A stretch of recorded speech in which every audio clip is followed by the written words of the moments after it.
Programang ito ay rated SPG, striktong patnubay at gabay ng magulang ang kailangan. Maaaring may masiselang tema, lengguwahe, karahasan, sexual, horror o droga na hindi angkop sa mga bata.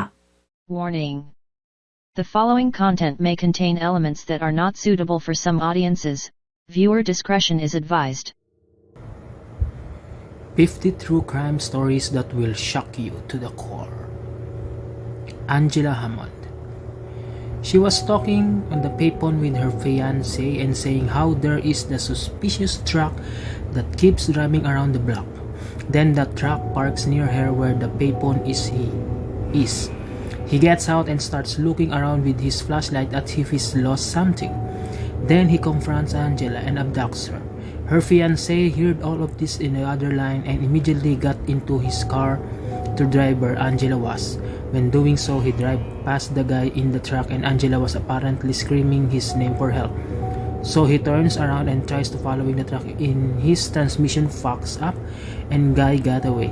Angela has never been heard from again and she was pregnant. Anne Vergisan. I find the case of Anne Vergisan really weird. She was a Swedish student studying in Edinburgh. She then went to Prestwick Airport, literally other side of the country, went down a bit, caught on CCTV at the airport for 10 seconds, then left. She tried to take out money multiple times from different ATMs, but didn't have the funds, so was denied. She was seen wandering about Prestwick and then was found dead on the beach. Her long hair had been cut off and the post-mortem, as far as I have read, concluded death by drowning. She may have been victim to foul play or it was a suicide. I also found that her parents' email were allegedly hacked later on. It may be a case of self-inflicted violence, mental health issues, but I found Annie's case just bizarre and sad. The Hinterkaifeck Murders. The Hinterkaifeck murders, a family saw footprints in the snow leading to their farm, but no footprints out of the farm.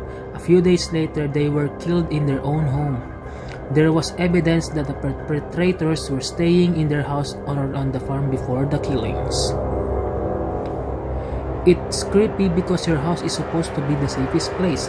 It's hard to feel secure when you think about the possibility that your killer may be living with you or without you noticing. Dorothy Scott. It was just reading about Dorothy Scott recently. Her story is the saddest, and the creepiest was the bones of the dead dog killer left on top of her remains to throw scavenger dog off his trail. Also how her watch was stopped to the exact moment she died. I just can't believe that he called her family so often and they could never trace the call. I know it was the times though, but the whole thing is so horrifying. Brandon Swanson. For those who are not familiar with Brandon Swanson, Brandon was a 19-year-old who lived in Marshall, Minnesota. He was returning home from a party recently celebrating his graduation from a community college up in a town north of Marshall called Canby and was on his way home. Along the way, he crashed into a ditch. For some reason, he was taking gravel roads even though the highway between the two towns was a straight shot north to south. I am guessing he took this route as a joyride type of thing since he loved his car and driving in general, or maybe he had a little too much drink at a party and didn't want to deal with state troopers on patrol. He called his dad for a ride and eventually got tired of waiting inside his crash car and started to walk towards Marshall. He claimed to his dad to see lights of something nearby, then abruptly exclaimed, "Oh shit!" to his dad while still on the phone, and his call ended. To this day, no one knows what happened to him. Nobody found. None of his belongings found. Nothing. There's more to the story, but that's my summary. If you want to learn more, just dig around. My guess is what happened to Brandon is either he slipped and fell into the river due to not being able to see the darkness, got shot and buried somewhere by a belligerent farmer who hated people trespassing on his property and would rather shoot than ask questions, or was abducted by aliens, which would explain the lights. This case just creeps me out because I too live in southern Minnesota and I'm semi-familiar with the Marshall area. It's mostly flat farmlands around here, so I really don't understand how someone can just disappear into thin air in the middle of nowhere without body or any remains being found. The Bennington Triangle Disappearances. Beginning in November 1945 through October 1950, 5 people ages 8 to 74 years old went missing in the area. One was an experienced hunting guide, and another was a 53-year-old woman described as an experienced camper and hiker who knew the area like the back of her hand. I've hiked Vermont Long Trail myself, and there are places where you get a feeling of being watched by someone or something. In 2008, an instructor at Bennington College, an experienced hiker got lost on the mountain. Later recounted his strange experiences and swore he would never hike again alone. The Setagaya family. The killer stayed in the house for hours, eating their food, logging into the family's computer, and sleeping on their couch. It's so creepy because rarely does a killer stick around for hours after they commit their crime, making themselves at home. The Brandon Lawson.